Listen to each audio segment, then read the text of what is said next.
AftërLyfe with a Y. The grand Tonka man himself, Yeat, has blessed us with 22 tracks. 22 tracks. Personally, myself, I am coming in as a Yeat hater. Boo, you suck. Honestly, I haven't been the most kind to Yeat or his fans in the past. I've only recently started warming up to him. But anyway, I decided to give AftërLyfe a try. And let's say this. I've been pleasantly surprised more often than not when it comes to Yeat. I like his beat selection. I like his unique approach to just about everything vocals. Like, that man is creative as hell. You could say he's repetitive. You could say he is not a lyricist. You could say whatever, but that man is creative. You cannot take that away from him. And if anything, this album screams creativity more than anything. It sounds super experimental. It sounds super, even for Yeat, like some of the vocal takes that he does, they're super off the wall. They're super fun. Some of them are pretty hit or miss, but when they work, they work. When they do not work, stinkers. I'll say that much. But yeah, off the bat, we have songs like No More Talk, which is a great start and a great opener for the project. It's got great production. It's got great ad-libs. The ad-libs are super fun, especially on this song. Like I said, the production is really creative. It's really aggressive and, bouncy, if anything. And that's what a lot of the great songs on this project are. It's such a mixed bag. Like, it doesn't feel like it doesn't quite feel like an album, but more so a playlist of songs. And with as any great playlist, you're not gonna like every single song on it, but you're gonna take the good with the bad. You're just gonna skip the ones that don't work. But if you're looking at it that way, you got a great project. But as a conceptual album, there's no real concept to it. But anyway,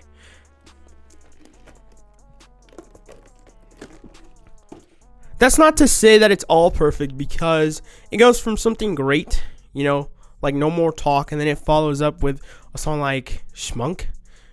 Let me check to make sure. Yeah, Schmuck. I'm pronouncing that correctly. I just thought that song was so boring. Yeat's inclusion in this song is abysmal. Boring as hell. He has a boring flow. He's not saying anything interesting. His ad-libs aren't that interesting. The beat it's alright. It's just, your basic trap beat. Young Boy is featured on this song.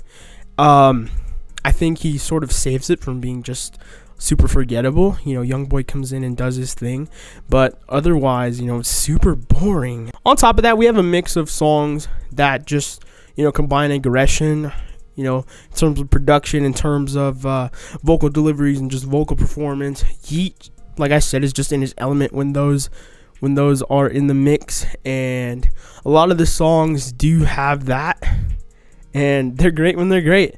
One of my biggest critiques for this entire album is not only that it's bloated, because 22 songs is no easy task. I'm telling you off the bat, 22 songs is a chore, But my biggest complaint is that even the best songs on this album drag. Like, there are some songs on this project that you could shave off a whole minute, and they would be so much better off. Like, they are so repetitive and they just get old quick. He's almost shooting himself in the foot. No, he is shooting himself in the foot by not stopping the songs just earlier. And for that, I will deduct a lot of points in my head. In the score wise, I would deduct a lot of points. Any other random critiques I could just throw in is that some of the songs are just boring. Forgettable deliveries, forgettable beats. Like I said, they drag, even the good ones. Everything, like, it's just incredibly long for no reason. And Yeah, but like I said, when it's good, it's good. I just have to gush about this song, None and I Change. For the production choice, oh my gosh, it just sounds like a party. None and I Change sounds like a low-key party that I would love to be invited to. You know, Yeat just sort of matches exactly what the energy is, you know, just kind of like a low-key, you know, that smooth bass line is just thumping. Yeat's doing his thing. You know, it's a perfect match, and I think it's great because, you know, it shows that Yeat doesn't just have trap beats in his arsenal. It proves that he could go over just about anything. So yeah, I think that would have to go down as my favorite track on the entire project. I would say that there's a lot of good music on this album, and you should definitely give it a listen. A lot of creativity is being channeled on this project. I will say that.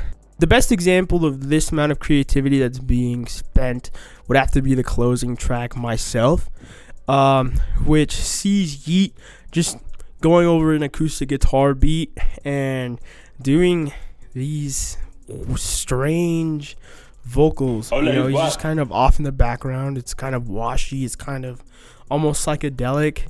It's fun. It doesn't quite land what it's trying to go for. I mean, like I said, it's just super experimental, but I can appreciate the effort. I can appreciate what they're doing on the project, and I can see them improving on this in the future and potentially, you know, landing that spot. However, like I said, you know, it's not something that I'm looking necessarily to come back to and listen to, but I really appreciate it, and I think there's something in here for everyone. In terms of cohesion, there really is none. There is nothing really to keep you in terms of like a narrative or, you know, like a core idea or a theme. So if that's your lane, you know, don't expect to find that here. You know, that's definitely more of my lane, and you know, it was like I said. Yeah, I got tired midway listening. I had to take a break. So if that sounds like something you'd enjoy, definitely check out the Yeat album. If not, you know, skip it. You don't need it. There's nothing in here really that's worthwhile enough. And I think I'll leave it there. You know, I came into this expecting to just completely hate the album, you know. But like I said, really surprised with what Yeat came out with, and like I said as well, there's something in here for everybody. So definitely give it a listen. Give it a listen. Finally, if I had to rate this album out of 10, I think I would rate it 6.5 Tonkas out of 10. You know, I think this was super above average, and I encourage Yeat to just keep coming out with those bangers, and I'll keep listening to them. Thank you for watching this Yeat review. If you enjoyed, please leave a like, rating, and subscribe. Leave a comment if you liked. Yeah. You know all the thing. I don't have to do the whole song and dance about it. But thank you for watching, and bye.